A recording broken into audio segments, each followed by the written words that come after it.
Hello, listeners of the future. Welcome to The Roll Report, our first episode ever. I'm going to stop hitting a chair and making extra noise. Welcome to The Roll Report. I'm not nervous, you're nervous and excited.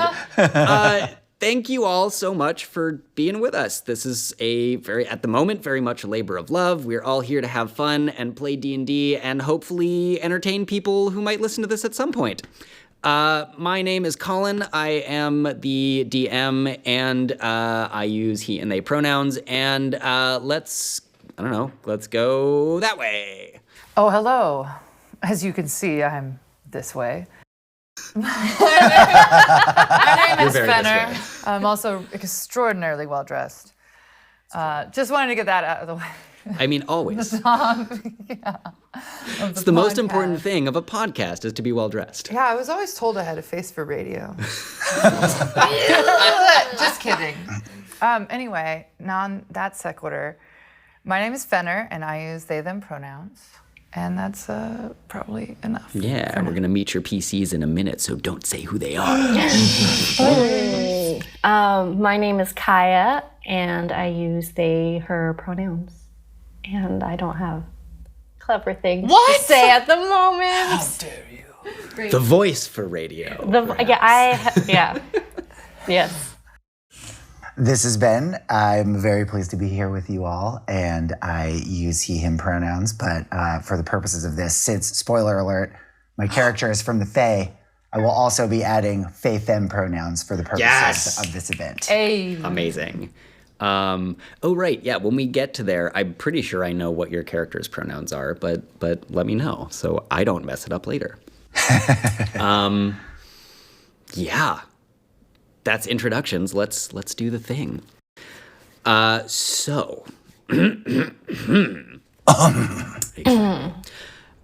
story begins in the beautiful ringed city of Seashallow, the pride of the archipelago. From high above the city, there are birds, albatrosses, and gulls of all sorts circling on their stiff wings, gliding on ocean currents over the city itself and continuing out to sea.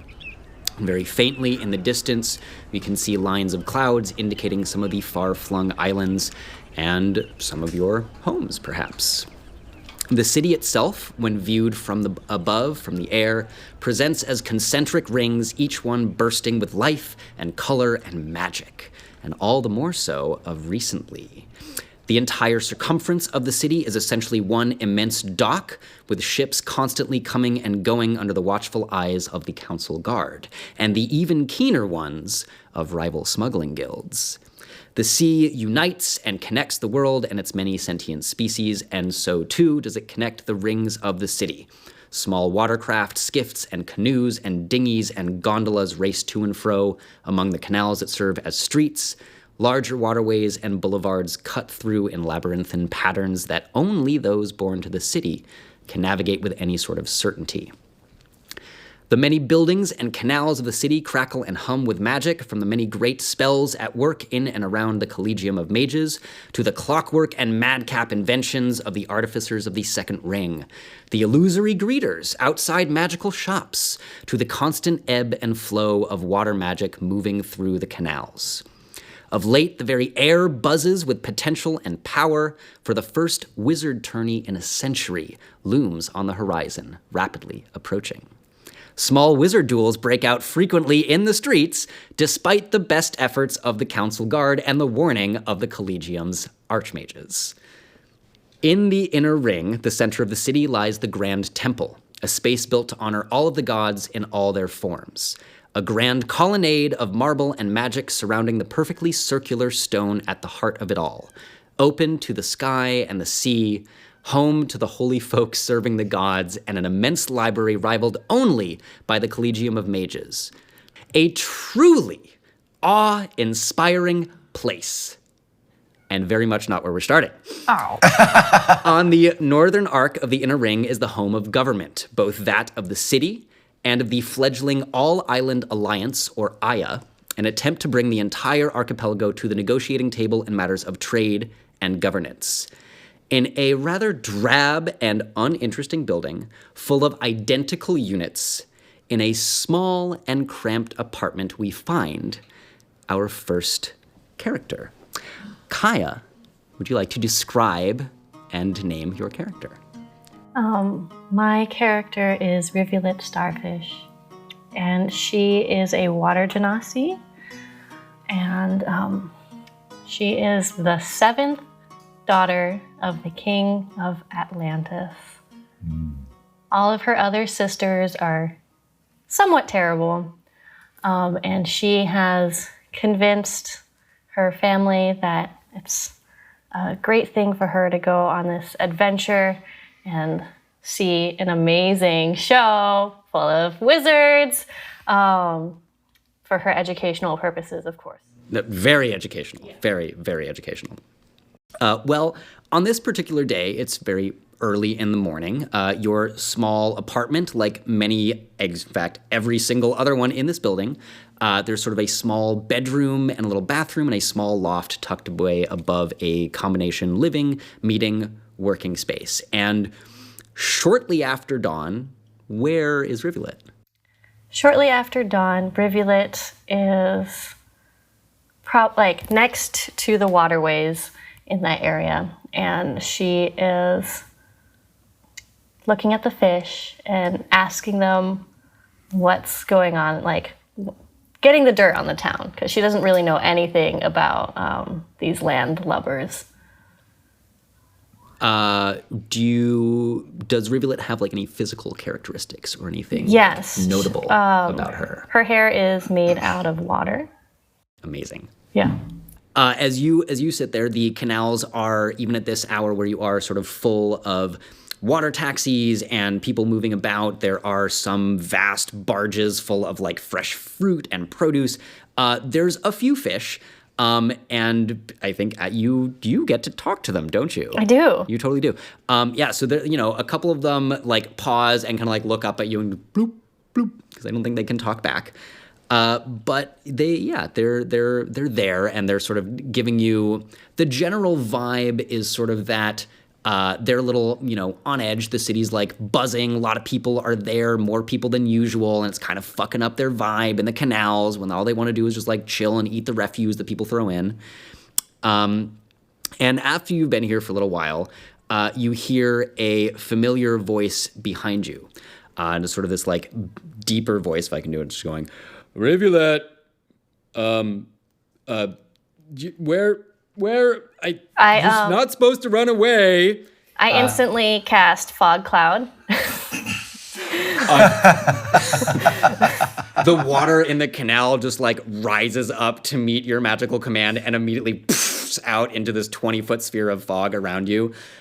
You hear this voice behind you, like approaching a little bit and just goes, I can't find you in there. Come, please. This is the voice of Drawn, your bodyguard, assistant, jack of many trades, was assigned by your father to watch you in the city and keep you, somewhat towards his wishes, if possible. It sounds like he's about at the edge of the fog cloud, about 25 feet away from you. So I nip into the water and I swim as fast as I can in the opposite direction. You have a swim speed, but go ahead and make an athletics check for me to see how fast you can get away. 12. As you dive into the water and begin swimming, a little while, like after a moment, you can kind of get underwater for about 20 feet. And as you surface, you see that Drawn has kind of like moved around the edge of the cloud and is sort of standing and like looking around. And right as you think you have gotten away, his gaze falls on you and he just goes, "You're really gonna make me chase you?" Yep. And he just like groans and you see him like shrug off a like very nice sort of surcoat and begin diving in after you. Give me one more athletics check to see how fast he can catch you. Oh, 23. Wow. That was a big one. Handily beating his 17. You lead him on a merry dance through the canal. There's boats going by on all sides. Like he's trying to dodge around them. You go underneath them, being a little more nimble in the water. how long are you going to where are you heading, if anywhere, and how long do you want to keep this up? I want to head towards the magic school. Okay. But I don't think I know where that is. So that's my intention. Sure. Give me a survival check. See if you can navigate the waterways of the city. Oh, we cannot. 10. You know, you're like vaguely sure it's in this ring somewhere, but like it's a whole, 360-degree arc of a circle to figure out. You're kind of on this north end and not sure where it is. And eventually, Dron does catch up with you. Sad day. Unfortunately. Like, finally at a certain point, you're kind of like, well, I don't know exactly where this collegium is. And you stop at one of the docks, and he pulls up and just kind of like hangs on the edge of the dock. Why? What did I do to you? Let's go to the magic school. Okay, later. I mean, okay. And he shakes himself off. He looks around. That was a new coat. And I left it wherever we were, and I don't know where we are in the city anymore. Well, let's get you a new one. Okay, I think there's a store over there. Why don't you just... Look, the point is, and he pulls out a scroll from his pocket, and he like wipes some water off it. You see it's been sort of magically enchanted to repel water. And he unrolls, he goes, okay, but your father did request that you see a number of these important people. Look, it's important. You're here not just to go to the Collegium, but you're here to establish some sort of trade and relations with these... Boring. Anyone magic related? Wait, yes. Sort of. So there is an old friend of your father's in the city, and he did want you to go and introduce yourself and make yourself known. It's one of the... Well, you remember all of his stories about his adventuring days and how unbelievable some of them are. Yeah. Well, this one actually did happen, and this person did help, and he wanted you to go and express some thanks and introduce yourself in case something were to happen. You would know to go to them for help. And what am I thankful for? Well, I mean, I guess you're thankful that this person offered to protect you if something goes wrong. Oh. Great. Yeah. And your father is very thankful for the services that this person did. Okay. It seemed well, they're all the way out in, I believe, the second or maybe even the first ring. So we'll have to go out there, and you'll see more of the city and maybe more magic. That's a good thing, right? Sounds great. She heads off in that general direction. Wait. Dron just starts like running after you. We can take a water taxi. After a moment, you manage to flag down a water taxi, and the two of you begin making your way to the fourth ring. We're going to leave you on your water taxi for a moment. And the fourth ring itself is the atoll reef, sort of the original reef that surrounded the city, and the outermost canal that is in constant motion of barges ferrying cargo around the clock. By this point in the city's history and growth, it teems with residents and businesses that drive the engines of commerce and the stomach of the city. The raw materials the city consumes in exchange for finished goods and ideas and new magical secrets. On the remnants of a dock built in a former cycle of Seashallow's expansion is the home base of the Scarlet Osprey, a mercenary band renowned for their exclusivity and clientele, exorbitant prices, and always getting the job done. The small compound features a barracks, an armory, a training yard, and a dock with a few small watercraft owned by the Ospreys to get around with the aid of local navigators, a couple of whom at this moment are lounging around in the morning sun. It is, after all, a fairly cushy gig, well paid for, with many periods of long inactivity interrupted by moments of extreme stress and occasional life-threatening danger. In the barracks, surrounded by some of the finest warriors in the archipelago, we find you. Fenner, would you like to introduce your character?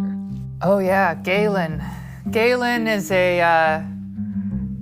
your average guy. He's like a human man. Surprisingly. Not great looking, not bad looking. Good head of hair, but almost a forgettable face. And Galen has an incredible story because at the core of Galen's identity, he is blessed with luck. Dumb luck, one might say. Very dumb. He can't really play darts anymore because people just get mad. And then he gets mad and he's like, I don't even want to play, and like throws the darts and they all go to the middle. It gets embarrassing. The same old, same old. Galen was raised by octopuses way out in the deep reefs in this land in a lucky turn of circumstances. He's not really sure where he's from, his real origins, and that's something that he's like low-key searching for all the time, but it doesn't really keep him up at night because he has decided that he's happy with his lot, and his luck through life has landed him in this group of guys that's, well, I don't want to say guys because there's plenty of dudes. There's plenty of lady mercenaries out there too. Some of them are really cute, but I don't know if he has a chance. Just being a like average human guy and all. Hey, average to some. He is really lucky. He is really lucky. Let's not forget. He is really lucky. Lucky in all matters.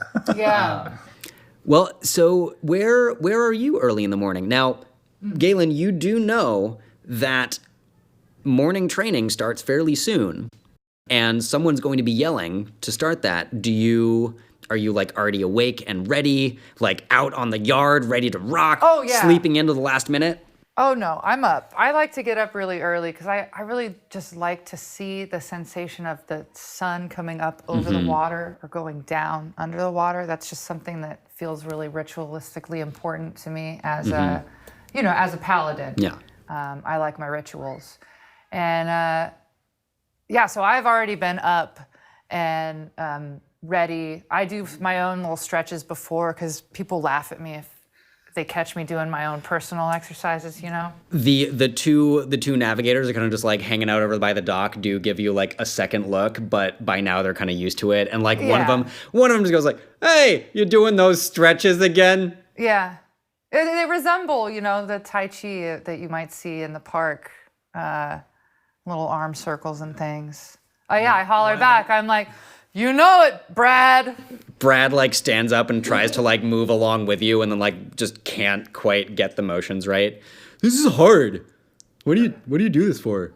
It's for to tap into the flow. It's all about tapping into the flow. And if I'm in my flow, I know that I'm gonna be as lucky as ever. I think water flows. I don't know if like I flow, but you do you. And hey, most beings are like 40 to 60% water, so you just gotta tap into that part of yourself. Yeah, that's all right. I'll give that a try another time. He goes back to sit down. As you continue, a few moments later from a kind of the one end of the barracks, your leader, the commander of this group of the Osprey, comes out. This is Vec, Cloudwatcher. One of your oldest friends that was not an octopus.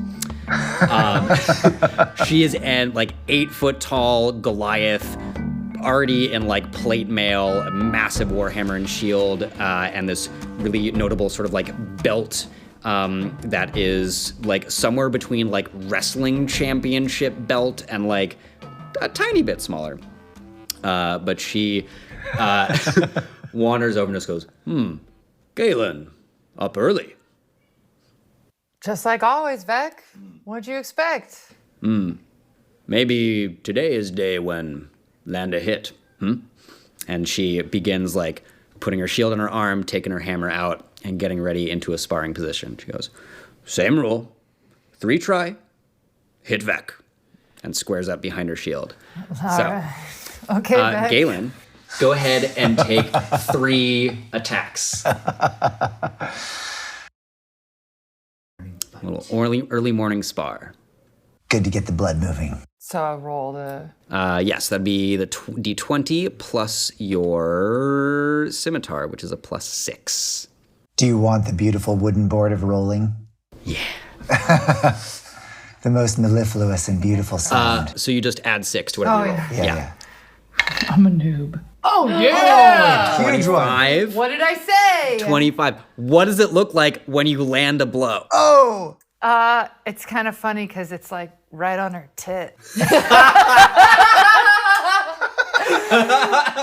Like on her nip. The nip of the tit. Oh. I don't even mean to, you know? It's like, I like- kind of like close my eyes and lean back and I'm like, all right, Vec, you know, you make me do this ritual. You just like somehow get right under their shield and your scimitar like bashes into her armor right on the tit. She looks down. Good aim? Okay, 2 more. And like squares up again.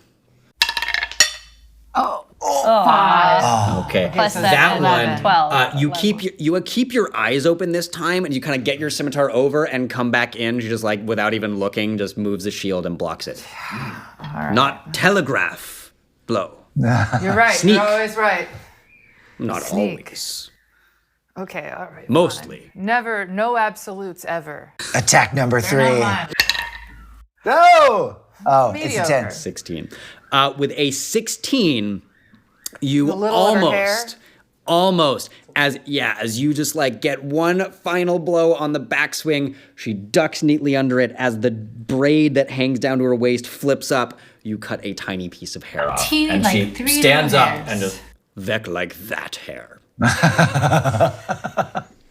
Oh, I don't, stop giving me mixed signals, Vec. Come on. Vec fuck with you. Come on. And just lets the hair go. Good train. Been practicing. Oh, you know it. Have not landed blow in month. Well, I've been working on my flow, you know? It was very good today. Oh, thanks. And so as the rest of the ospreys begin coming out and like also warming up, you two get into a little bit of sparring for a moment. And after a little while, the door opens, the main door that kind of leads out into the rest of the city.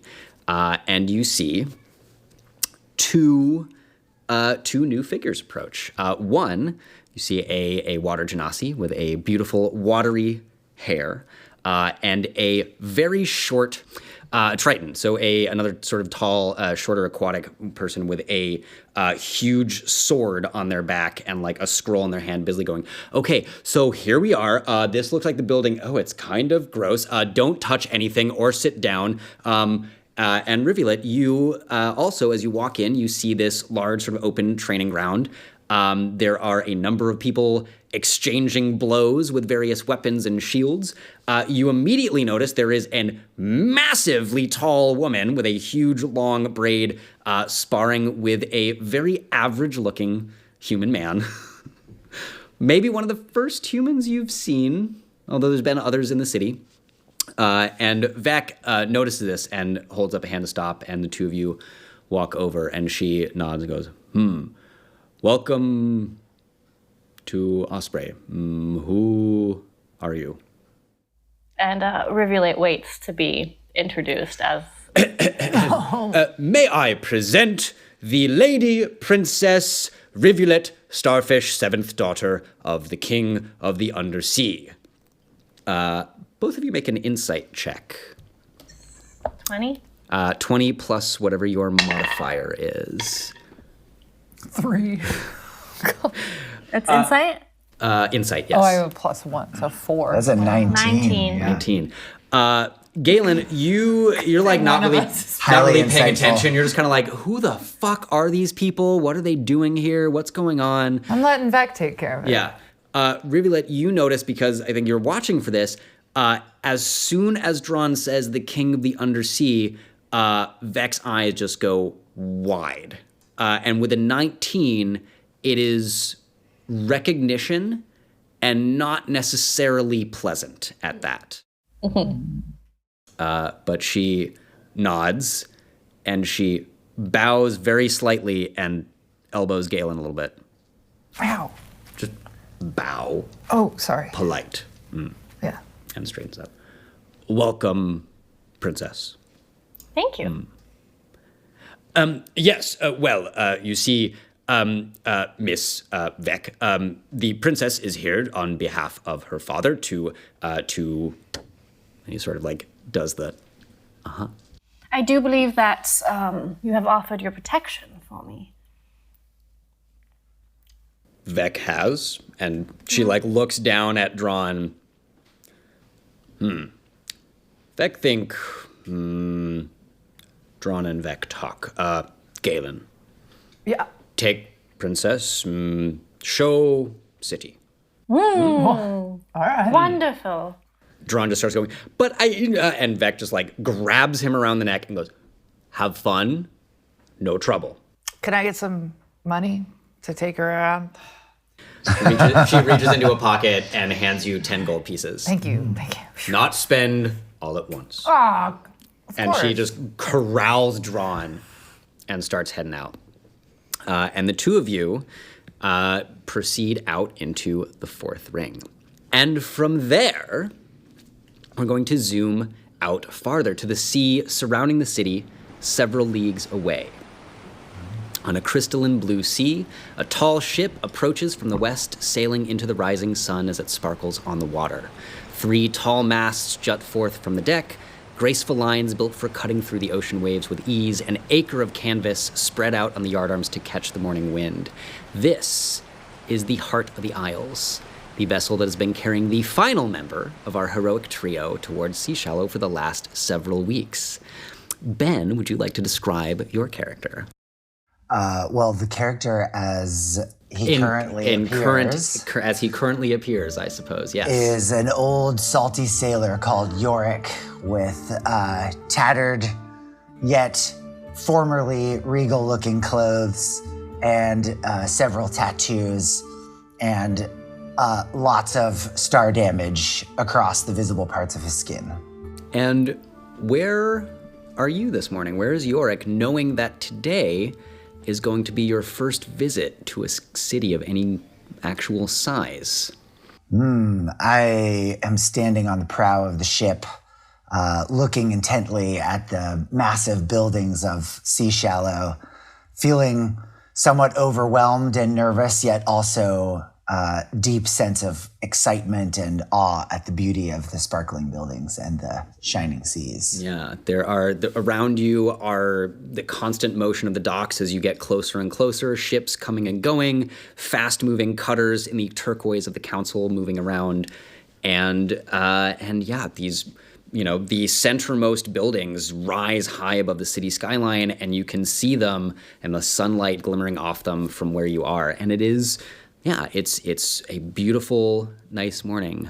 As you stand on the bow of the ship, gazing forward, you hear a little noise behind you, and looking over, you see the captain, one of your several friends on the ship, a tall tabaxi, a tall cat person with a Maine Coon's face and fur, a big bushy tail, and a very sort of striped silver, gray, white, and black coat with piercing green eyes, and in his left ear, a long, dangly bird feather earring.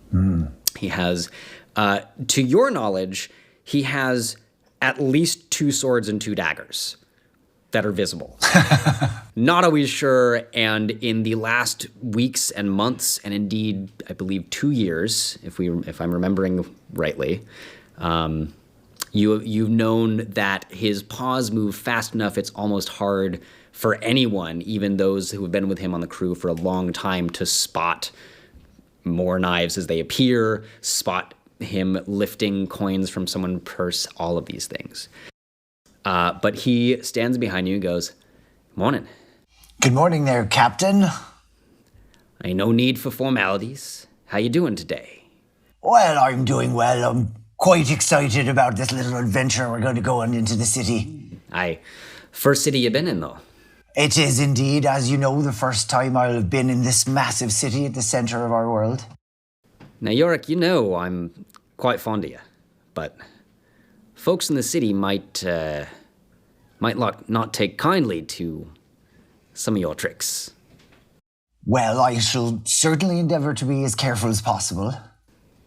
And to be honest, only thing I'm for true worried is showing who you really are. Well, that certainly is a concern, Captain. I would not want anyone to know about my true origins. Might I offer you just the smallest bit of advice. I'm all ears. Should you meet someone you're even thinking of telling, perhaps do it sooner than you did with us. Now, you know we all love you, and we've all grown very fond and know, who you are now, or something of it. But, honestly, we might have liked to learn that a bit sooner. Well, certainly, Captain, that is wise advice, but I like to play that particular card a bit close to the vest. Suit yourself, and you'll hear no more of it from me. You need any recommendations for the city, or are you just gonna wander? Well, Captain, as you know, I do have a bit of interest in finding the Mage College. All the way in the inner ring. I'll have to be careful as I go, but do you know where it is? Why, it's, I've never been there myself. It's not really my kind of magic, And he, at this, also pulls out a little ukulele, and just kind of like starts finger plucking a tune. Oh, Captain, I always love your sea shanties. I always loves playing them with you. We got such a nice deep baritone when you joined the crew, Well, indeed, I do like to belt out a good sea shanty now and again. Now, as you know, my magic does not come from the sort of learning that the folks at the Collegium do, but I do hear it's on the southern end of the inner ring, and not too hard to find as far as I know. Well, I'll make my way there carefully then, Captain. I do think that if anyone will understand my background in history, it might be someone from there. Well, fair enough. Certainly could be that, and from what I hear, the ones that ain't got sticks up their asses are pretty nice. Well, that's promising. Hopefully I'll encounter one of those first, and if not, I'm sure I can charm them some way or another.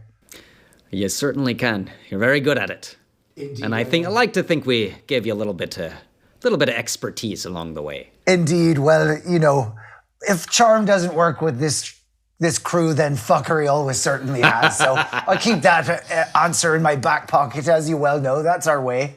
Aye. Well, he claps you on the back. Keep a good eye out then. Should be there in not too long. Got a good breeze this morning. Excellent, Captain. I'll try to keep myself out of trouble, but if I get in any, hopefully I can rely on you all for support. Anytime you need us, you call us and we'll come running as best we can. Excellent. He nods and wanders back, and you hear him just kind of yelling at some of the deckhands about starting to furl some of the sails and the other things. And a short time later, you see the city approaching larger and larger, the scale of the buildings almost overwhelming, and one dock in particular along sort of the northeastern ring, section of the outer ring, grows larger. You can see that there is sort of this long, wide open deck with an immense crane in the center of it, and what are they called? Bollards? Is that the thing? What is the word I'm looking for? Like the big things on a dock that you can tie Ballast? a ship to. Oh, yeah. Ballast keeps it floating. Is it bollards? They're like that the might massive be a name if you're cleat talking about a giant capstan crank for like wheeling in a big ship. Yeah, that kind of a thing. Anyway, seems like a reasonable term. There are many of those. And the ship begins to dock. You can see Raffles just begins barking orders, dropping the sails and throwing lines out. A flurry of activity. Ropes begin flying, sails furling, dock lines slung alongside, and eventually tossed to the willing hands along the docks. Rivulet and Galen, as you guys meander, you also happen to be at this dock. You see this beautiful three-masted ship coming in, beginning to be unloaded, full of people. You see a very handsome cat cartwheeling along the rails, yelling at people, doing other things, occasionally like leaping into the air and trying to climb one pod up some of the ropes. And you also see that cargo begins to be unloaded. The hold opens and the crane begins moving, dipping large crates out. And a pile of these things start beginning to grow near the bow of the ship. And then the stevedores and longshore people begin moving and stacking them into piles, seemingly based on their destination. And as this happens, everybody make a perception check. Another D20? Mm-hmm. All right. Plus your perception. Oh, man. That is a 9. Okay. I got a 3. I got a 9 plus whatever. Yeah, what's your modifier? +3, so that's a 12. 12. Yorick, you are like overwhelmed. This is, even you're used to the kind of the unloading of the ship by now. You've been at its stops at several different destinations, but there is just like the sheer mass of people and the city in the background. You're like barely focusing on pulling the right rope at the right time and like distracted so much by looking. Galen, I feel like you're kind of keeping an eye on the ship. It's gorgeous. It's full of like all these interesting people, probably a species or two that you've never seen before. Rivulet, you kind of take this in, like, ships are kind of a thing that you've seen before. Like, you were an aquatic being, and like ships, you've seen them go fucking underwater. This is like whatever. You notice that behind one of the other crates, kind of stacked on a different side of the ship, like not right where it's being unloaded, but on the opposite side of the dock, there's a medium height sea elf, just kind of like tucked behind the crate, looking around it a little bit. Doesn't really seem to be doing anything more than watching. And right as you notice this, someone begins yelling and pointing. And you all look, and your attention is drawn to one of the crates. And you see it begin moving. Rocking back and forth at first, just sort of tipping side to side, and then more violently, and suddenly, with a crash and splinter of woods, skeletal arms begin thrusting outwards, breaking all of these crates open to reveal a cohort of undead standing, rising to their feet, and grabbing rusty weapons from the remnants of their crates. Here we go. Everybody roll initiative. All right. Getting into it. 18. Nice. I rolled a 10. Oh my god.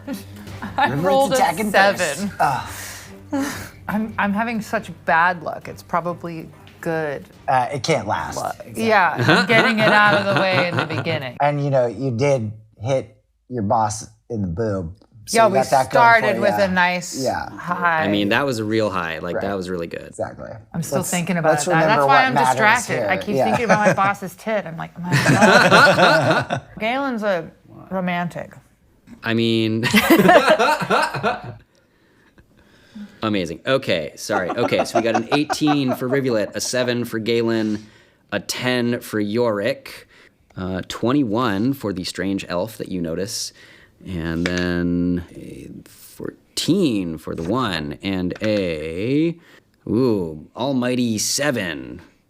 Before we go into battle, Yes. how many skeletons are there? There are 5 skeletons, and there is one rotting flesh falling off ogre. Hey everybody, just wanted to jump in for one quick second to say, hope you're really enjoying the podcast. It would be super cool if you would leave us a rating and review, hopefully that nice 5 stars, on whatever platform you're listening to us on, Spotify, Google, Apple, Stitcher, other stuff. Those ratings super help us out. I get a warm fuzzy feeling when I hear them, and it lets other people find the show. And if you like what you hear, you can head on over to Patreon and support us there. That would be extra cool. Patreon.com/The Roll Report. You can get early access to merch drops, all of our bonus content, all kinds of other cool stuff, and best of all, maybe you won't have to hear me say this ever again. You'll get ad-free episodes. So if you like what you hear, go on over, check us out. Lots of cool stuff. And now back to the show. At the top of the round, Galen and Rivulet, you are here by the end of the dock, closer to the city. Yorick, you have just jumped off the ship, kind of in the middle there. The skeletons and the ogres are running around, starting to grab weapons. And hilariously, our strange, mysterious sea elf friend happens to go first. You see him just unstrap a small bow from around his back and lean out around the crate. He's going to take a shot at the ogre. That is a 12, but that hits hilariously. That super hits. That's going to be 6 damage to the ogre. The ogre has a little arrow just sticking out of one arm and kind of looks down and goes, and as he looks back over, the elf tries to tuck back into the crate. Let's see. And he basically although you two are very close and looking, he somehow sort of flattens himself into the crate and almost disappears completely from your view. Next up, Rivulet. Rivulet starts to whisper a discordant melody, which is dissonant whispers. Amazing. And she goes for the ogre as well. Okay, the ogre. So what does it look like as your magic activates? As my magic activates, a couple water droplets from my hair start to like rise and kind of quiver to like make the sound of my melody like go further. But only this ogre can hear. This sort of amplification, you all see these like little water droplets begin vibrating faster and faster. The ogre just like just starts clapping its hands to the side of its head. It makes a what? Wisdom saving throw. Okay. No, that is a 6. Nice. What happens to this ogre? It takes 3d6 psychic damage and must immediately use its reaction if available to move as far as its speed allows away from me. The creature doesn't move into any obviously dangerous ground such as a fire or pit. Okay. So, all right. Well, roll me those 3d6 of damage. Nice. 6, 11, 13. Fuck yeah. The ogre, you just see Like private school training. Nailed it. Yeah. Voice lessons. They pan out. You see his ears actually sort of like start melting and falling off from the sheer discordance, and he is going to run 30 feet away from you. Wait, isn't that a box? He's an ogre. He can just fucking climb on. He just climbs over the box. Okay. Like the crane sort of has like a pedestal that it's set on. And like higher, okay. But The just crane, as a okay. large ogre, he can just kind of like step on. He just stomps over it. Okay, great. And he is running the fuck away. Anything else for you? A bonus action or movement, perhaps, if you would like. Where are my bonus actions? Healing word, since you already cast another spell, will not, but you can inspire a creature other than yourself within 60 feet. I would like to inspire my buddy. What? Amazing. How do you inspire your new friend? I turn to them and I say, you might be human, but I saw you training with that amazing Goliath. And if you have her respect, then you have mine. Aww. Go forth and destroy our enemies. Galen, you are inspired. So I feel inspired. Right? Galen, you have, for the next 10 minutes, you can add a d6. You can add a 6-sided die to an ability check, attack roll, or saving throw. Okay, and Rivulet, you're stay in place? Stay in put? Oh, actually, I'm gonna sneak closer to this hidden elf that I saw. Okay. Yeah, I mean, I would say as you get right over there, he's just like flattened against the side of the chest, like hidden very well from everyone else, but you're just like basically on top of him, and he looks up and he goes, hello. We can talk later, perhaps. It sounds great. Perfect. After you. And kind of leans back around. So it is the ogre's turn next. The spell ends, so he can do what he wants. And Yorick, you're on deck. The ogre, well, unfortunately, Yorick, you're the only one that it can see, or that it can get to, and it is very stupid. So it's going to turn around. It's not smart enough to flank you because it's an idiot, but it is going to try to take its giant undead fist and give you a smack. And it crits. Oh, no. That's a bad way to start. Oh, that's We're not off to good. a bad start. Okay. The dice never lie. Yeah. 11 bludgeoning. Okay. Oh, that doesn't feel good. And that is its turn. So, Yorick, you are up, and Galen, you are on deck. I'm ready.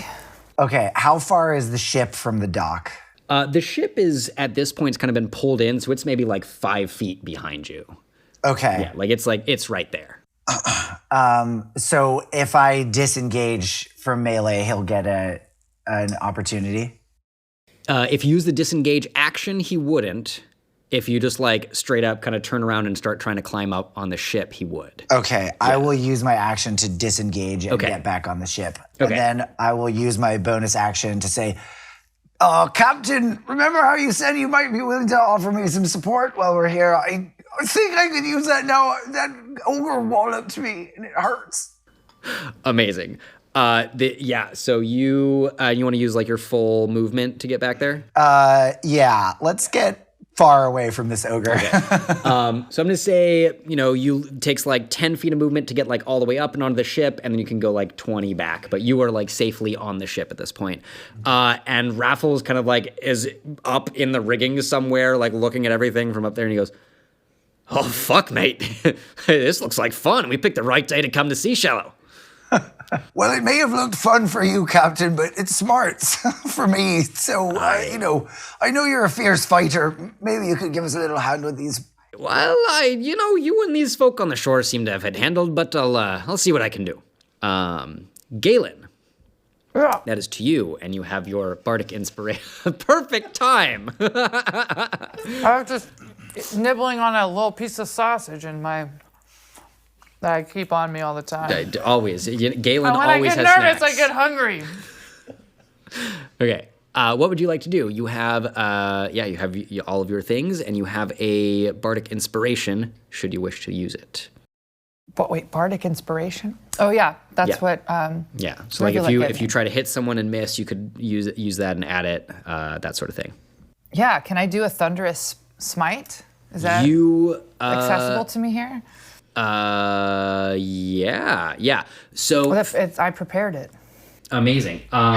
So prepared. Thunderous Smite is a bonus action. So yeah, you cast it. You're pulling out your scimitar with a nice little shing and a little bit of extra crack of thunder. And so your Thunderous Smite is active.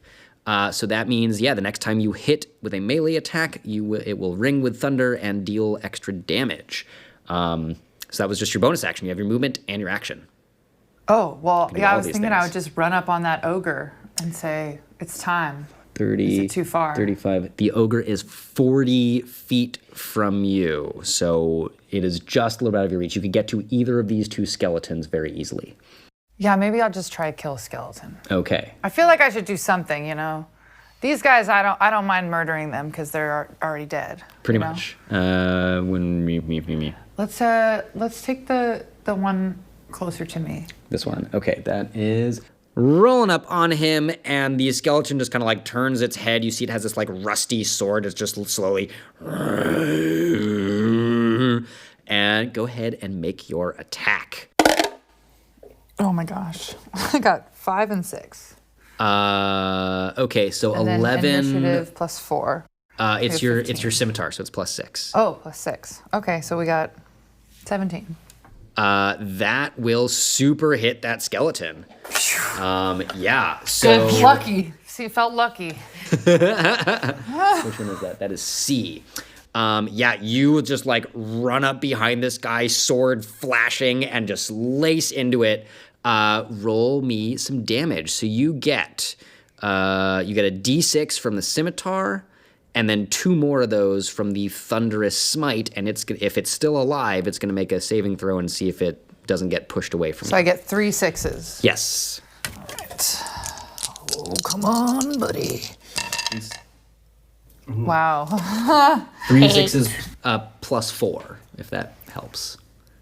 So 8 plus 4? 12. Wow, Okay, not 12 horrible. damage to the skeleton. It is barely clinging to life. Oh, jeez. You just like cut both of its arms off with one blow. Vec would be so proud, and it's just like doing the whole Black Knight thing of like trying to hop on its feet and kick you. Merely a flesh wound. Exactly. It's going to make a strength save to see if it gets knocked away from you. Nope, that's a 2. That's just a whole 2. So it goes flying away from you 10 feet and knocked prone. Actually, you know what? Because it's right next to that thing and you're behind it and it has fucking 1 hit point left. Oh. The smite rings out. Everybody's eyes turn. It like this crack of thunder. You see Galen smack this skeleton so hard it flies into the crane and shatters into disparate bony pieces. Wow. I'm gonna say that was totally enough for it's one really fucking stinky. point of damage. Well, it's skeletal, so it doesn't have a lot to like lose, but it doesn't It's smell sodden. good. It's sodden from, they've been in storage too. Absolutely. It's a little musty. Okay, that was your whole thing. Okay, skeletons are up. All the skeletons. Okay, this guy over here, he pulls out a short bow, and he's gonna see if he can lay a shot. Fucking A, I'm rolling very well. That's a 19 plus 4. Heck, man. He hits you with an arrow. Luckily, he only gets one of them. That is 4 points of piercing damage to you. Owie. But that is his turn. And High Rivulet. This one closes on you. He's got kind of this rusty-looking short sword, and just he's also sort of wearing the box like you would a barrel, like the classic naked barrel thing, because it just like didn't quite explode. It was just sort of arms and legs and a skull. He's going to try to hit you with his short sword. Nope, that's a grand total of 6. Big swing and a miss from that guy. That one is dead. Which one says D? D is this guy. D is this guy. Oh God, don't fall over. Standing next to the ogre Yeah. and the crane. For those listening Yeah, at home. let's see. Can't see shit. Blind fucking skeleton. No. So he's gonna just sort of like wander this way, like squeezing around the ogre. And as he comes out here, he can see, and I guess he has to go for Galen. Barely makes it to you, Galen, and also is gonna swing a sword. That is a 19 to hit you. I think that just hits you. Ow. And another whopping 4 damage. The last one pulls out a bow as well. It's gonna spend its movement trying to get onto the ship. So he's on the ship, and he's gonna try to take a shot. He's gonna try to take a shot at the captain. Oh. Wow. Crits on the captain. Oh. I'm rolling so well. It's okay. He can probably take it. I think I designed my NPCs okay. Stop using your lucky dice. It's not even lucky. It's just the one that's rolling okay. Okay, so that is 4, 10, 12. You see Raffles kind of like hanging like by his back, by one back leg from the rigging, like leaning over as he's talking to you, just takes an arrow in the shoulder and looks around and goes, "One moment." He is going to just basically flip off of the rigging, float gently back down to the deck. He's going to take a swing at the skeleton. You see him pull one rapier out. Yeah, that hits the skeleton, and yeah, skeleton's dead. And he looks over at you, and he goes, "All right, mate, show us some of that magic." And with that, you regain 5 hit points with a healing word. Okay, back to the top of the round. Rivulet, this elf, just kind of goes, I'm going to just sort of, and walks right away from the skeleton, easing around there. He's going to take another shot at the ogre. The ogre has no idea he's there, and he was hidden. So he hits the shit out of the ogre.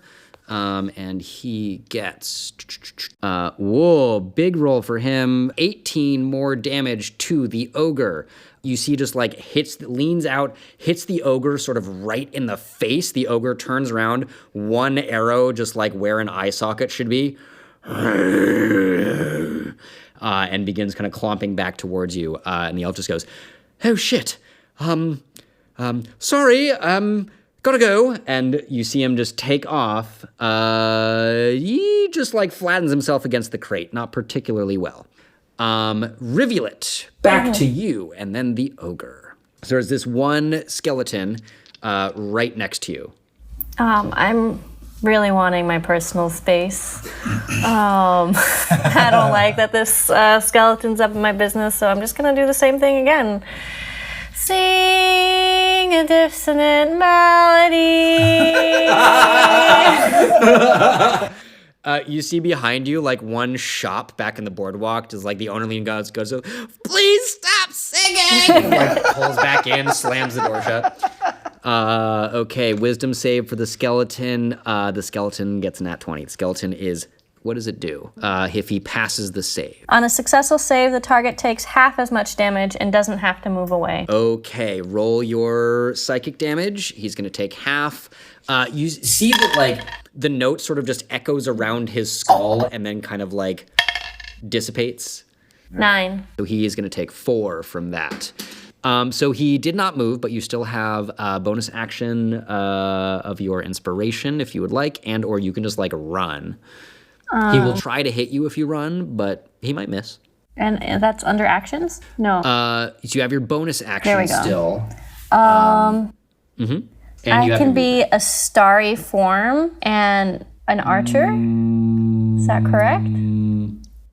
Under Bardic Inspiration. Oh, right. That is... It says Druid 2, Bard 1, level 3. I can do it. I'm super wrong, and you can totally do that. I was looking at an old version. I apologize. Yeah, as a bonus action, you expend a use of your wild shape to take on a starry form, and you have either your archer, your chalice, or your dragon.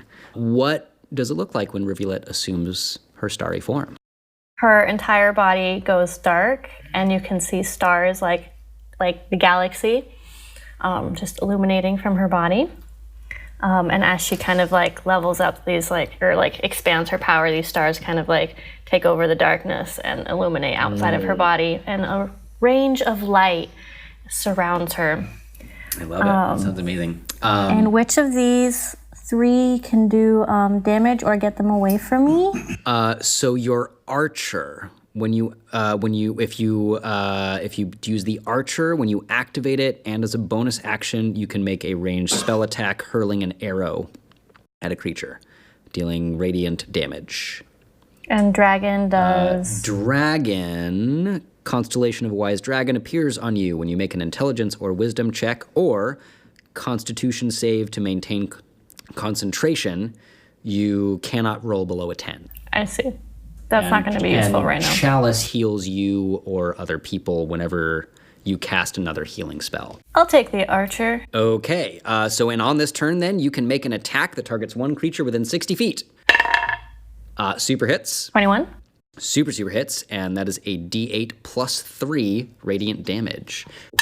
7. 7 plus 3, 10 more to be. Rivulet, what does it look like when you scatter this thing into nothingness?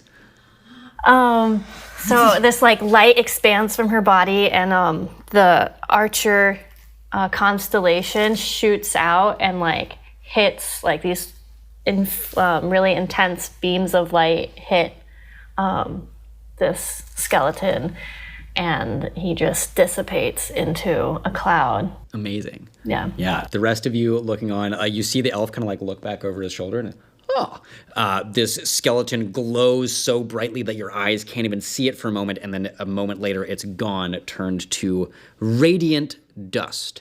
So he is now cool. dead. And you Bye-bye. could still use your movement if you would like to move at all, because now no one's near you to get in your way. Is there water nearby? Yeah, kind of like right off of either side. Can I like hop into the water and like just look above? 5, 10. Yes, you hop down off the side of the dock with a little splash in the water, and just the eyes appear a moment later, and your hair sort of like Melds into the water. Oh, even better. As rivulets in the water, it kind of looks like bioluminescent plankton are now like surrounding her as she's like becoming one with the waves and hiding. Wow. Mm-hmm. It's funny because I revert back to the time when I lived with the octopuses, and so I try to like swim like an octopus, so people would get very concerned. They think I'm drowning. Yeah, like, you can imagine Like it. going backwards. Yeah. But I've gotten pretty good at it. It is the ogre's turn, and then Yorick, you're on deck. Okay, so the ogre zombie just, his ears have sort of melted off from the dissonant whispers. He's got like one arrow just out of an eye socket hanging out there, and he's gonna try to swing at you. Oh my god. Again? Again. Okay, this is, was that 3 or 4? Ogre is blessed This by the ogre gods. is critting all over the goddamn place. Okay, the ogre fucking smashes you and crits again. Fucking bullshit. All right, 16 bludgeoning damage. Luckily, you got some decent hit points over I there. think so. I mean, a would've decent, pretty like much killed me. decent armor class. Just fucking ogres, like, yeah, fuck you. Yeah. Yeah. Oh, you were damaged before. You didn't add that to your damage thing. And that is his turn. So Yorick, that's to you over on the right. ship. What, Well, 16? I'll look at the captain. Just took 16. And Yeah, before. I think there were like 4 before then. I want to say. I don't know. I think that's Something. right. Yeah. At this stage of the game, if you die, I would be sad. So fuck it. It's not really fucking important. I only yet. have 8 now. Yeah. Yeah. Be careful. Well, you're smacking these guys up real good. You took out 1 in 1 hit, and We'll do what we can. Okay, so I'll look to my captain who's just, I think, ripped our arrow out of his shoulder. and stabbed someone, and then tossed you a quick healing spell. And I'll say, well, this is a fine welcome to this city. I think we should probably leave as quickly as we've come. I'll teach these bony bastards to attack my friends. Aye, there's the spirit, but where's your sense of fun, Yorick? We just got here. Well, I suppose I could think it was fun after we're done destroying these fuckers. Aye, drinks on me. Keep at it, lad. All right, here we go. So I'm going to run to the railing of the ship, and I'm going to cast Witch Bolt on the ogre. Amazing. Thank you. What does it look like when Yorick summons this bolt of lightning? So the Yorick holds up a hand with a gleaming golden ring on it, and out of his hand bolts a gleaming bolt of blue static electricity that blazons its way right towards the ogre's bean. Amazing. Was the ogre's bean? Save or hit? Super hits. All right. His bonce. His bean. His bogus bunts or his bean. No! I just did 1 damage with my witch. You like this dramatic pose as Yorick steps to the rail, lightning flies out and just sort of like singes the ogre's nose and like dances around the His tip of eyelashes. it. His are eyelashes, gone. like you see his eyelashes just sort of like start smoking gently, and he like looks back over his shoulder. Captain, if you want to have those drinks later, I really think we're going to need a bit more help from the crew. Oh, you're doing fine. All right, sure. I'll give you a little more of a help. Anything else for you? That's it. Okay, Galen. Yeah. In the center of this melee, there is an ogre who is lightly singed with an arrow out of its eye and I believe, unhurt skeleton. Yes, because skeletons at this point are either dead or unhurt. Oh, this one is dead. Oh, this No. one's alive. That Okay, one is sorry. alive. Unhurt. Yeah, okay. Yeah. Got it. Well, I mean, I want to run. Can I run? So you can't, if you use a disengage as your action, then they can't try to attack you. If you just want to like run, they can try to attack you as you run away. Yeah, I think You know what I mean? I'm going to do a disengage. Okay, so you disengage. You just like focus all of your energy on dodging the blows that come. Where are you running to? I think I'm running to Milady here. Okay. That I just met I because think she the seems pretty. I think the last badass. place you saw her was like jumping, so you just Yeah. like things that are behind you. 10. Plus your whatever, plus your modifier for athletics. So I got 11. Okay. It's not graceful, but you like sort of crawl parkour your way over these crates. Like you look down, you see an elf just kind of like crouch behind them going, hello, and you just like leap right past him. Yeah, it rips my pants open, one cheek's hanging out. He goes, nice ass, as you keep going. And I think you get all the way over 5, 10. Yeah, you can make it all the way over. As you look down, you see this like bioluminescent patch of water and 2 eyes just kind of looking back at you. And a Yeah, little I'm octopus. supposed to be giving you a tour, right? You're doing a wonderful job. Thanks so much. This is so exciting. Yeah, this is what we call a shit show. I'm learning so much about humans. Bonus action. Do you want to use a bonus action? Yes, my bonus action. So you have some spells, and you have your channel divinity that are bonus actions, I think. I don't know if it's worth it to try to push a target further away. I mean, it lasts for a minute, which is, for reference, each round is 6 seconds. Okay. So, 10 and rounds. most combats don't go the full, minute or more of a concentration spell. Yeah. But yeah, so you could do that if you want. You also don't have to use a bonus action if you're like, nah, I'm good. Yeah, I think I'm good now. I Okay. think I just gotta lay low. See what's All happening. right, skeletons. Which are you? That is D, so that means that is A, and A is the one with the bow. A is going to try to take a shot at you again. Me? At you, but he misses. That is only a 15. I think that does not hit you. And the other guy is going to, let's see if he can spot. That's actually enough.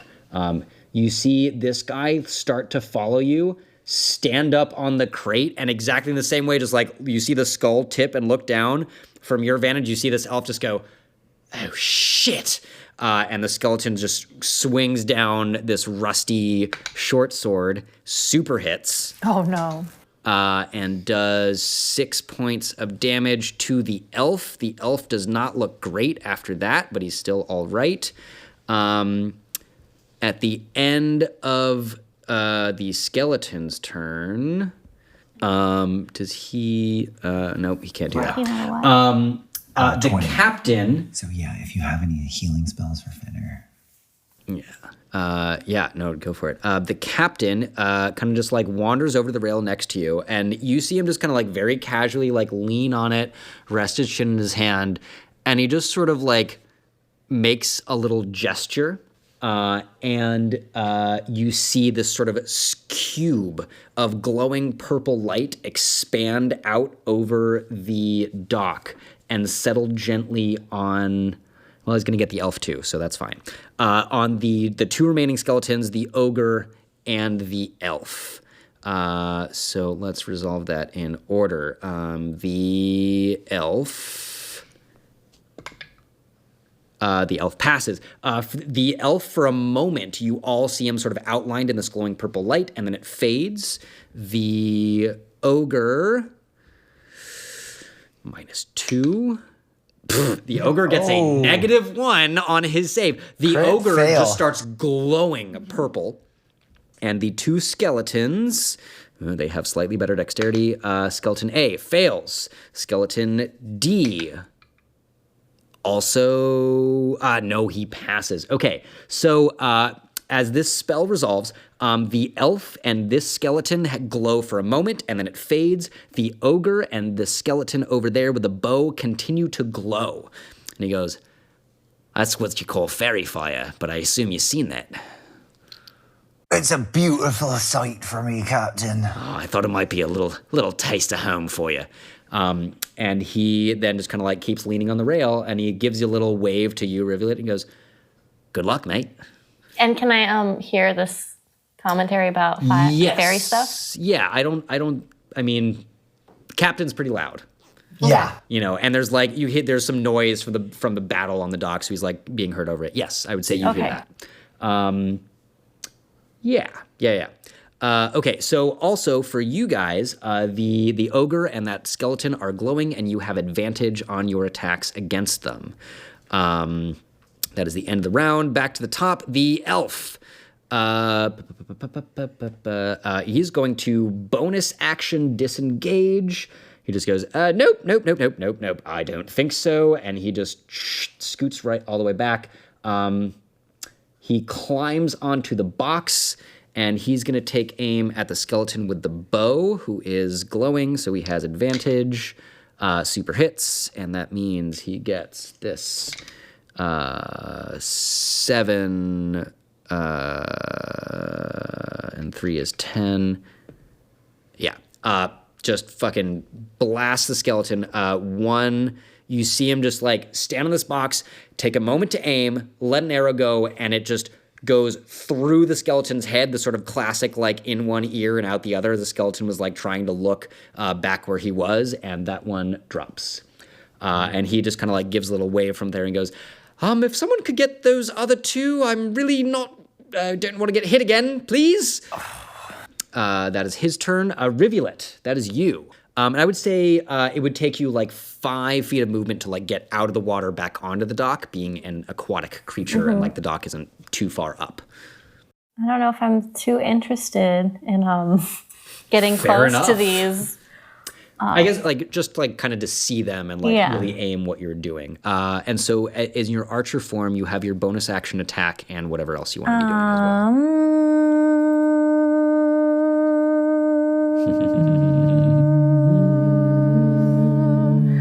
I'm gonna say a healing word to my friend. Amazing.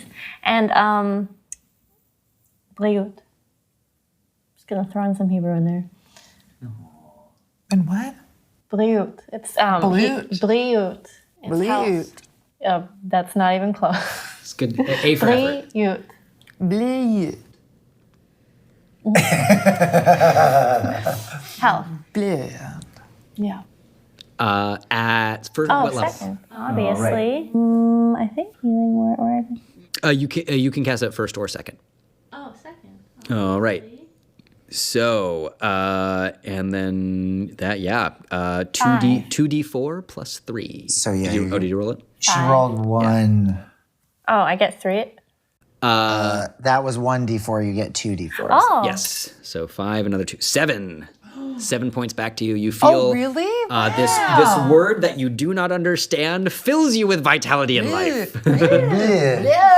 And you keep trying to pronounce it. So that is your bonus action. So you still have an action, although you can't cast another leveled spell with it. So you could cast a cantrip, or you could attack with something. Yeah, I will do that. Okay. All right.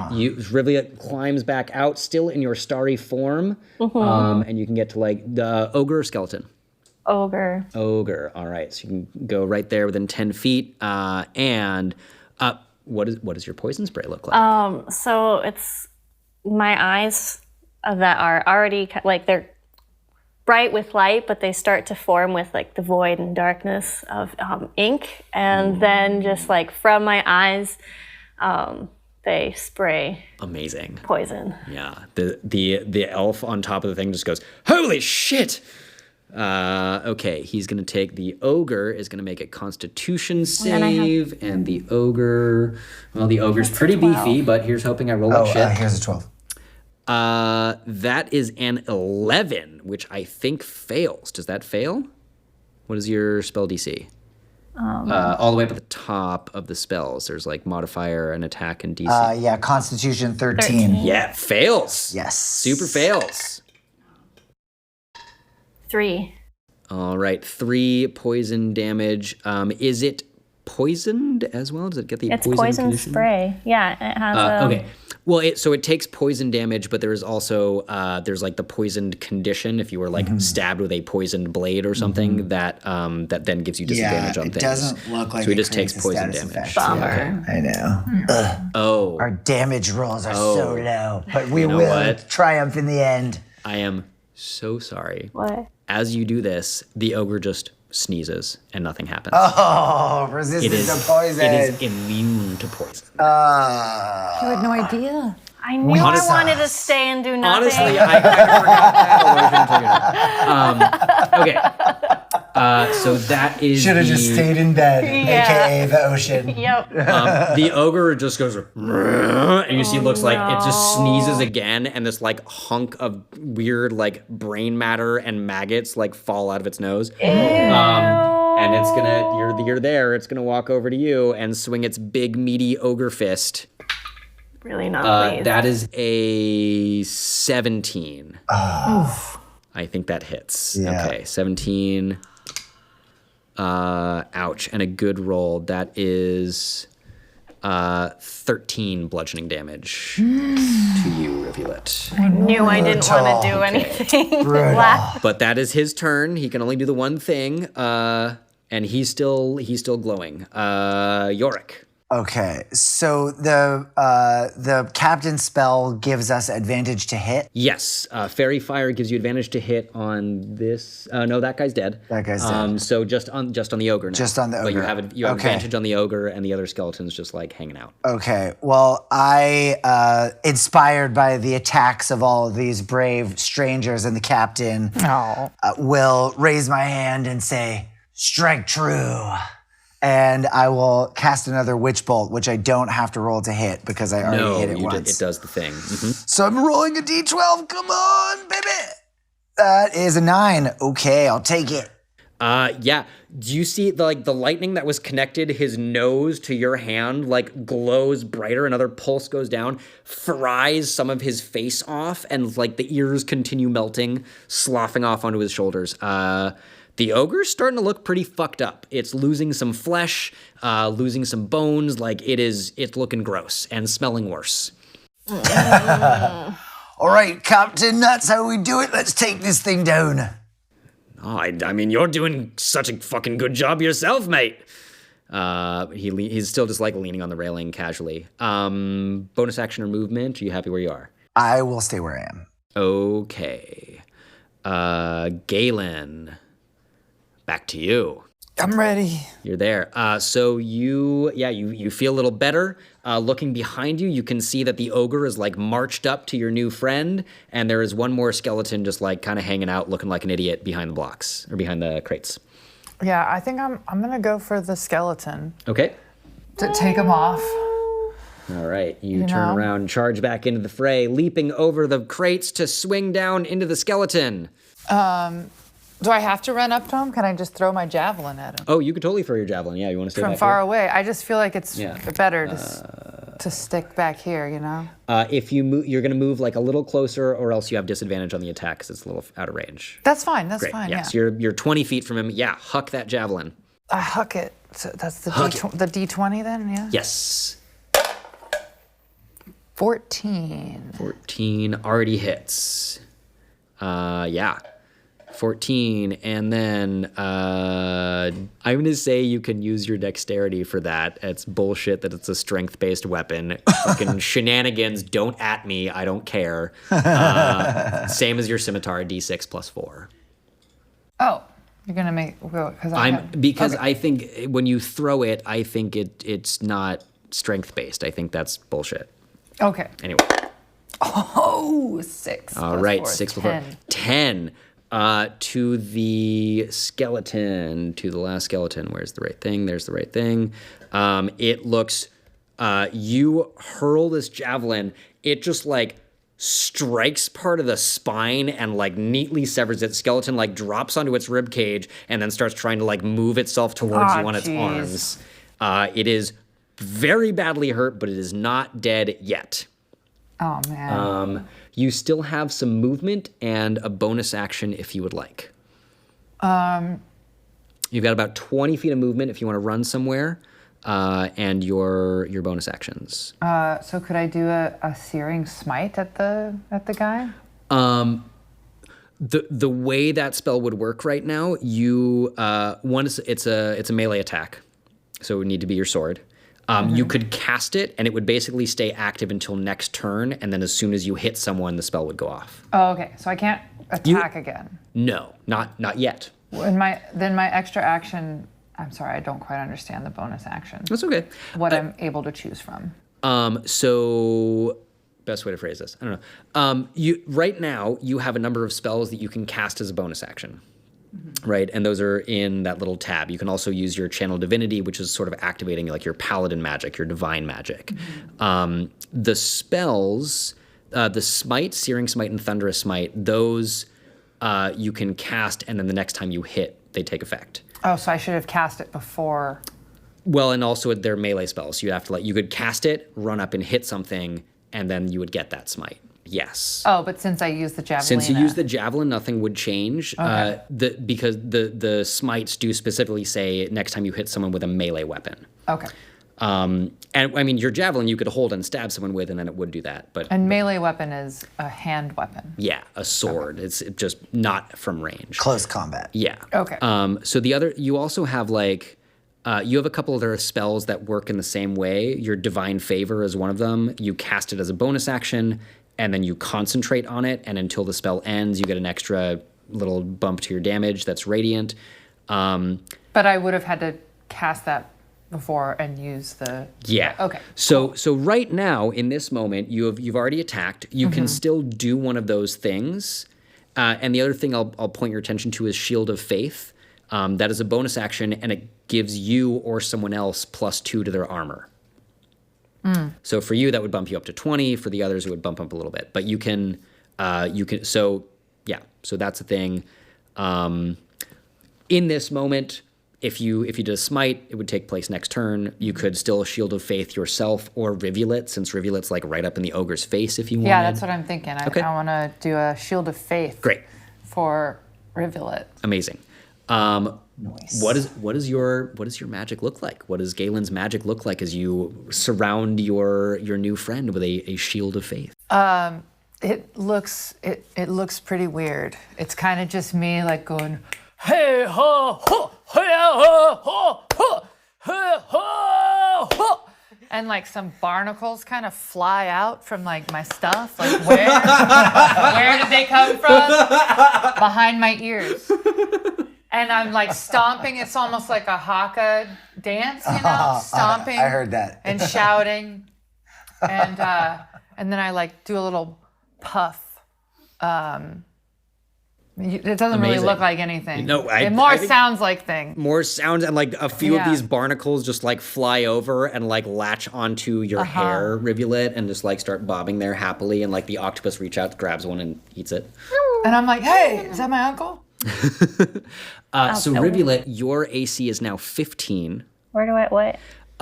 If you click on it on the sheet, you can customize and like add a little magical bonus. Just remember to take it away. And Galen, you are now concentrating. So what that means is if someone hits you, you'll need to make sure you can maintain your concentration. But right now you don't need to worry about that. Okay. That is our sad remaining skeletal friend. He is going to run back over here, try to get up into the elf because he's pissed. And he is going to swing away. He's going to miss. And that is back to the top of the round. The elf is going to, that guy looks super fucked up. He just he drops his bow, pulls out a short sword and a dagger and starts swinging. Wait, no, he gets a +5, but what is the skeleton's armor? Skeleton's armor class is 13. He misses with the sword. He's gonna go in with the offhand dagger. Misses. He just waves these blades around wildly in front of him. I don't normally do this. I just shoot things. Help! Help! Nothing happens. The skeleton is still alive. Rivulet, that is to you. Ooh. So this ogre is right up in your grill, but he's looking kind of fucked up.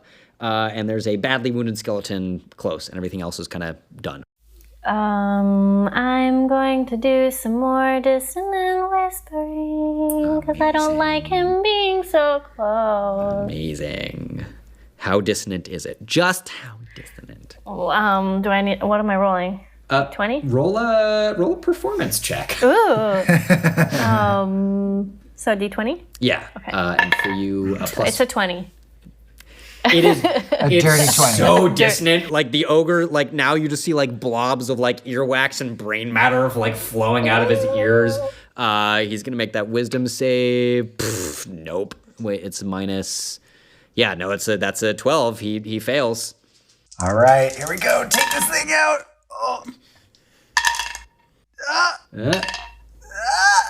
Oh, that looks good. 10, 12. 12 more psychic damage, and he runs.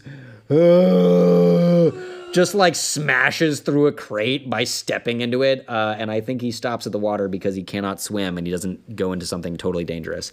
But he runs. Amazing. You have your movement and you have your bonus action, which includes your archer, your starry archer, if you would like. Yeah, I'm gonna do some starry archer shit all over. Amazing. hell Okay, yes. so roll to hit. 20? Yes, you will be rolling 17. a d20 to hit. Hey. Super hits. Where does it say about the Starry Archer? Because you might have a to hit bonus. It's the spell attack, so I think it's Okay. No, yeah, plus so 5, it's- so yeah, it's so it's- 23. super hits. Super hits. The D8 is this one. 7 Oh. plus 3 is a 10. Skills with that D8. Yeah. Clearly, This like discordant noise comes. The ogre runs. As he runs, the stars on your body make the archer constellation shoot a bolt all the way across the dock, slams into him. The ogre loses an arm. He is really looking super fucked up. Very unhappy. Do you want to use any of your movement? No. Okay. It is the ogre's turn. He is gonna turn around. Can he get there? 5, 10, 15, 20. Just comes right back up looking really upset because burrowing through this box. it's like, Shoot, I should have gotten back in the water. maybe. Yeah, because I'm gonna roll really well again. That's a 25. This ogre is like really pissed.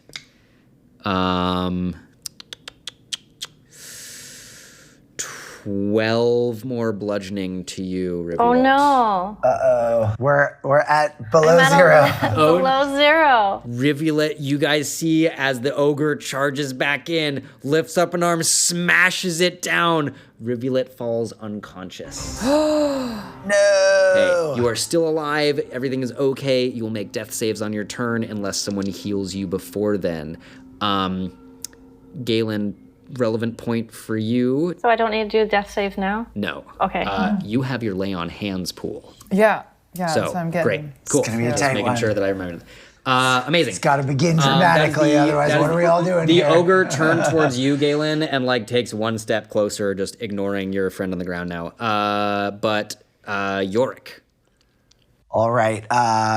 Well, I guess, yeah, I don't really need to move any closer since this ogre has conveniently come back into range. So, And you have advantage. He's still right. Yeah. Well, I also don't need to hit as long as I don't do that's anything true. but shoot it with witch bolts. Mm-hmm. So I'll say, by the magic of all that's great and good, let this foul beast go back to the grave.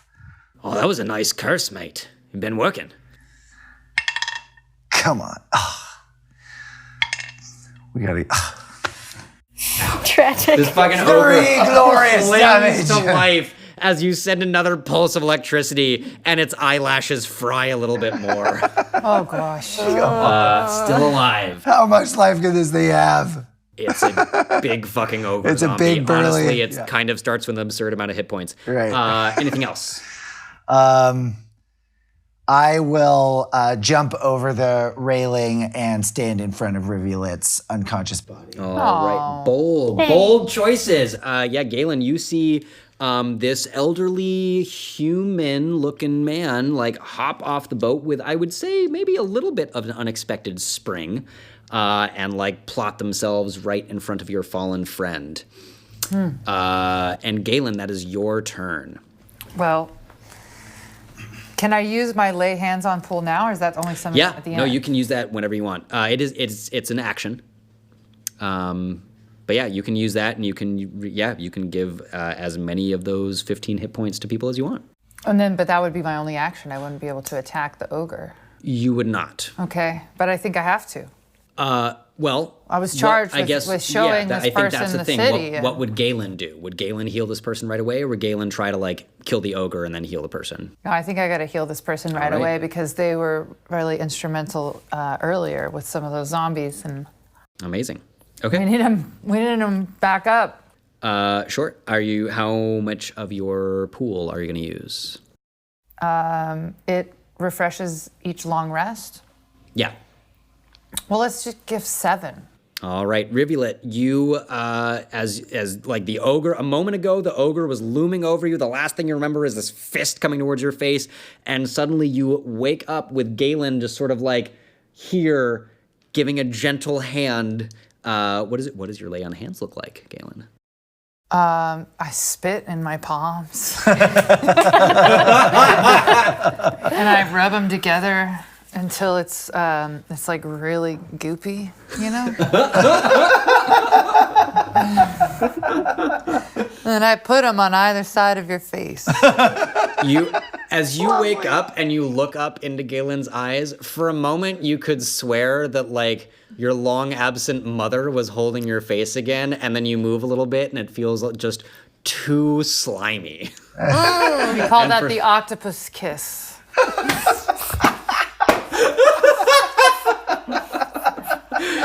You have been kissed back to life by the octopus kiss. You pop up with 7 hit points. Galen, you want to use a bonus action? The ogre's looking super fucked up. It's even, I think, to your eyes, like it's possible that it might not last the round, but. Am I able to do anything? Try to do some damage to the ogre with my bonus action? I don't think I am. Not in this case, no. The 2-weapon fighting thing is a thing that everyone across the board can do, but it's like you have to have, you know, a sword in one hand and a dagger in the other or something like that, and then you get to do like the 1-2. But in this moment, I think unless you want to, well, actually, so you're still concentrating on Shield of Faith. I don't know. Yeah, I'm not seeing any Okay. right now. All right. That is this fucking last skeleton. Oh, is this guy still alive? Yeah, that's right. He's swinging The at elf yeah. completely fucking missed. Yeah. However, he misses the elf. Let's see how good the elf is gonna do. The elf is gonna try again. The elf hits him. And barely manages to kill him. Exactsies. Like you guys see, like on top of this box, like the elf and the skeleton are sort of dancing around, like trying to trade blows at each other. The skeleton makes a big swing, and the elf just ducks under, holds his short sword like a bat, and just cleaves up through the rib cage. And the skeleton falls, and he just stands there. Oh shit! The ogre's still alive. That is his turn. Rivulet. Since you were unconscious, I think your archer form has dropped. It's true. I am no longer You are shiny. no longer shining and glowing. Instead, I'm just like wet and grumpy. And covered with octopus smooch. A little bit of octopus smooch on both sticky. cheeks. It's a little sticky. And I want to be poisonous, but I don't think that's going to help me at all in this moment. No, yeah, I mean, you know, a moment ago, you just like blew your poison straight into its face, and the ogre did nothing. Did nothing. All right. So some guiding bolts, I think, are in order. Okay. Oh, right, yeah, you have your star map thing. Mm-hmm. Cool. So as the starlight dissipates, there's a concentration of light coming from my chest, and you can see it go through my throat because I'm kind of see-through, and it goes through my hair, and then a couple like droplets turn into light from my hair and go towards the creature. Amazing. The octopus sort of just like wriggles over to the side, out of the way. Yeah, go for it. 4? Roll to hit. So that is you get a +5. Tony +5. Super hits. 24. Super hits. And let's see some fucking 4d6 damage. Why didn't I do this sooner? Come on. All right. 6, 7, 8, 10, 11. 11. Come on. Take this thing Come out. on. The ogre takes this bolt of lightning, its chest sloughs away. It's just a massive ogre skeleton with a head partially melted and one eyeball, and not quite dead. So close. Oh my He's God. in death's waiting room. For the second time. For the second time, but he is not. Am I gonna quite have to finish dead. this? Someone is. Yeah. Really thought that revenge shot was gonna take it out. I felt good about that one. Rivulet, anything else for you? And I would like to say a healing word to myself. Amazing. Yeah, go for it.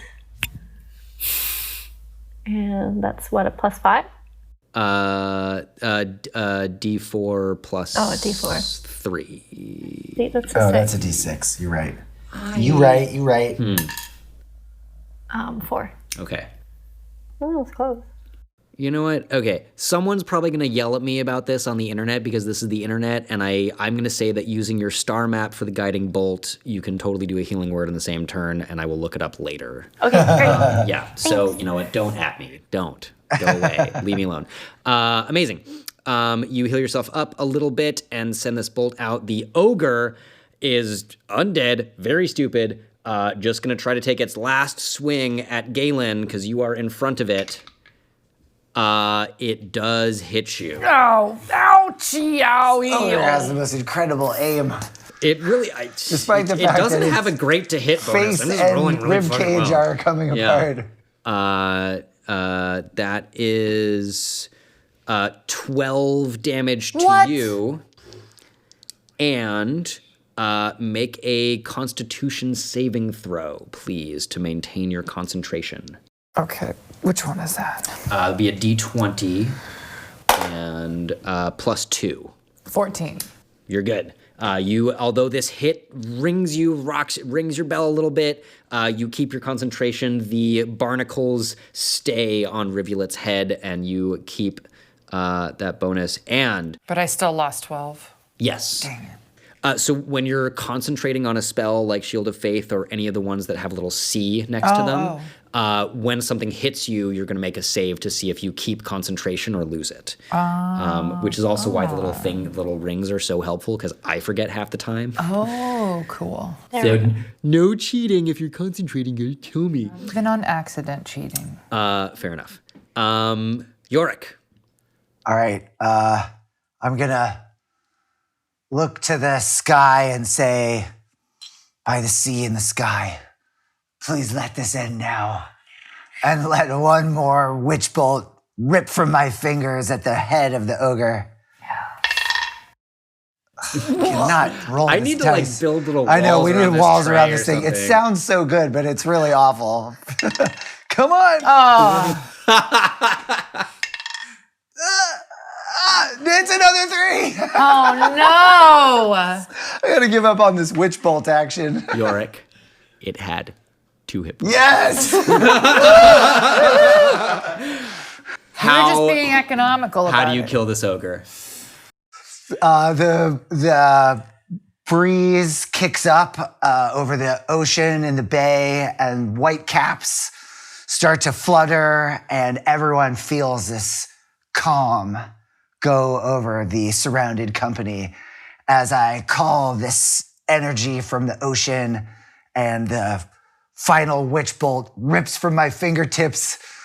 Not particularly powerfully, but exactly powerfully enough for this ogre's head to finally melt and simultaneously explode, turning into a fine mist. The purple of the fairy fire adds to it this weird purple glittery mist as the ogre's head explodes and it slowly crumples to its skeletal feet. Delicious. As the remains of these skeletons and this huge zombie twitch a last couple times before falling still, you all slowly catch your breath, unclenching a little bit, recovering. This elf kind of looks down from the crate and hops off of it and just kind of walks up and goes, hello, thank you, and I guess you're welcome as well. I'm Alistair.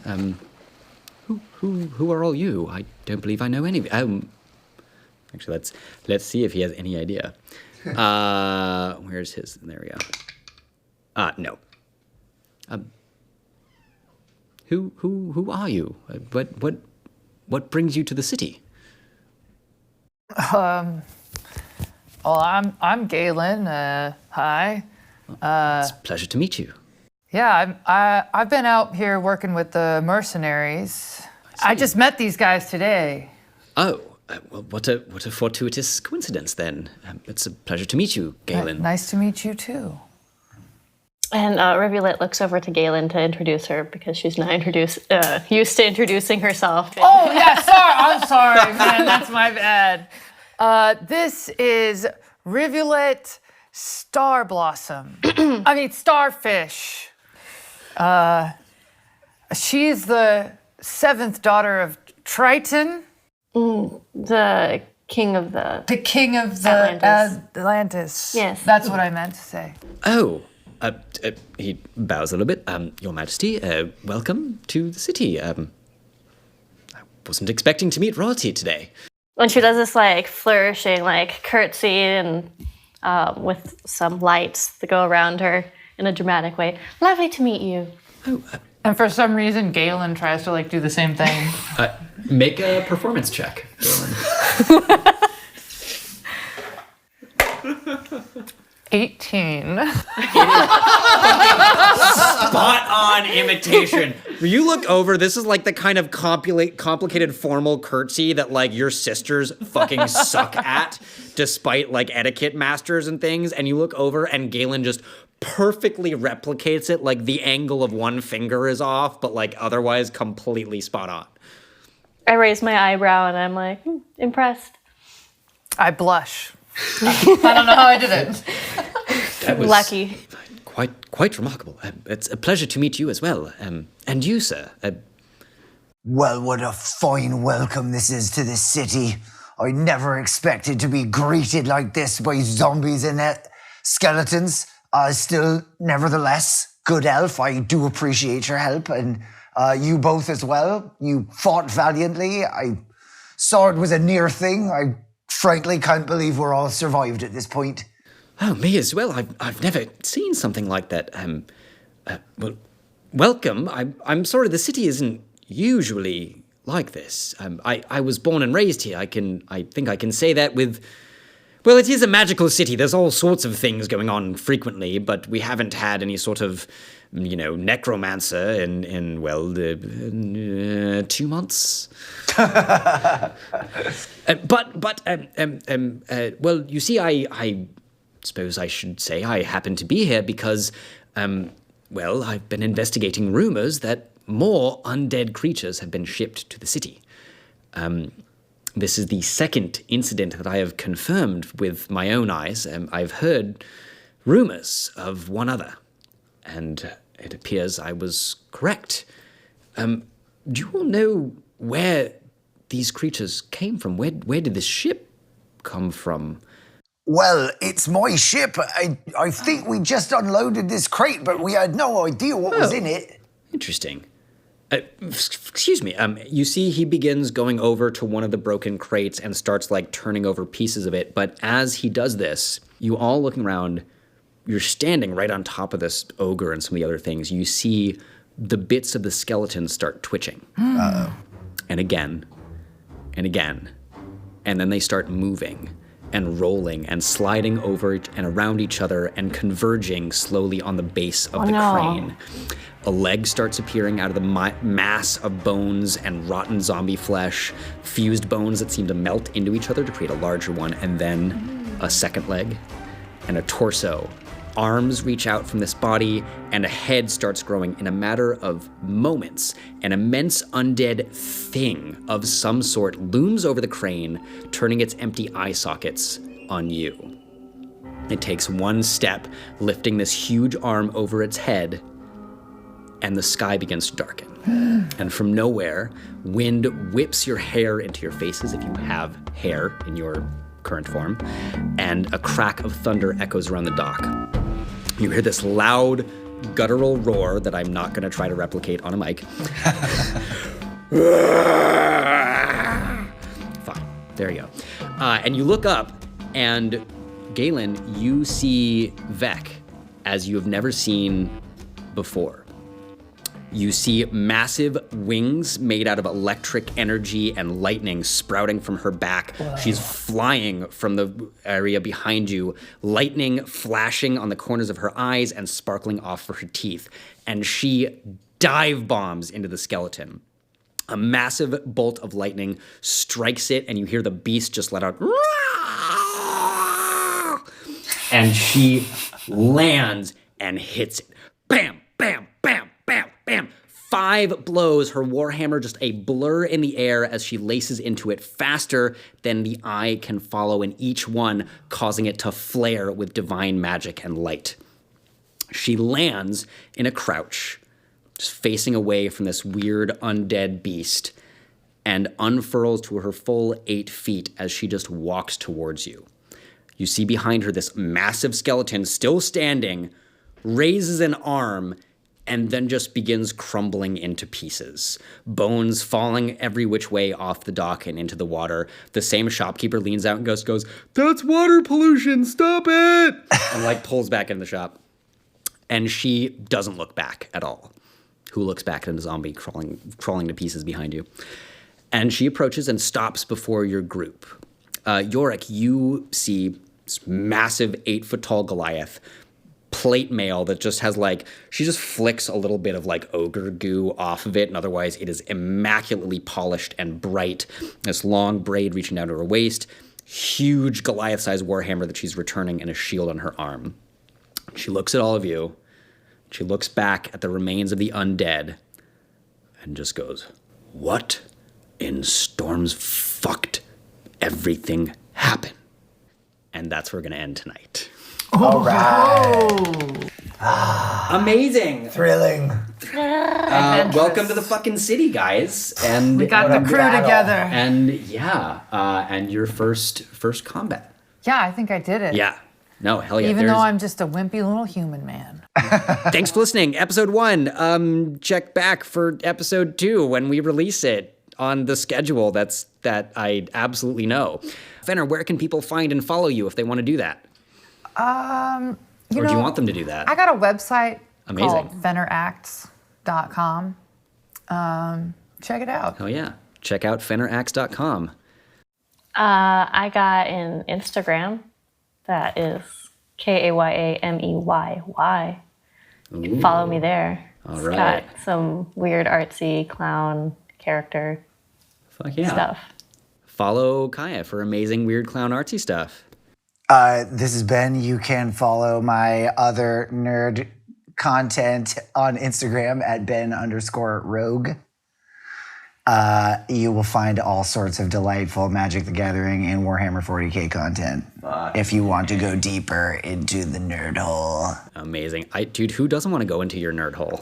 Exactly. I've never met anyone, so there you go. One finger at a time. Amazing. I'm Colin. If you want to follow my cats, you can see my cats on Instagram at NoGoodCats. Yeah, as we always do, apparently. A 5, 6, 7, 8. Welcome to the city. Yeah, welcome to the city. Feeling kind of Zombie lucky. splash.